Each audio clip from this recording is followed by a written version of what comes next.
Shivnika trust जो आहे, ईशान्येश्वर मंदिराचं जे भक्त निवास आहे किंवा वेगवेगळ्या विविध विकास कामांसाठी राज्य शासनाकडून काही करोडोंचा निधी जो आहे तो अशोक खरातच्या ट्रस्टला आला, अशा पद्धतीचं जे आहे ते माहिती समोर येते।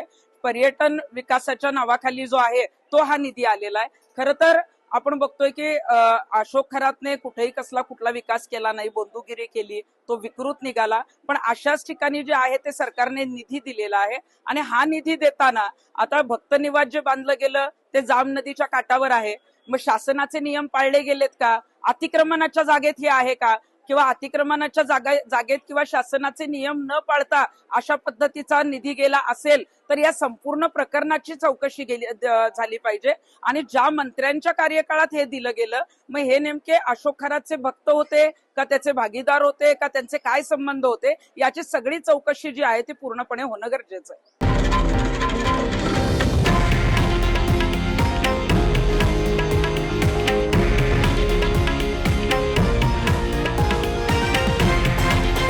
हे आहे देशातील नंबर 1 न्यूज नेटवर्क आणि आपण पाहत आहात TV9 मराठी, एकमेव।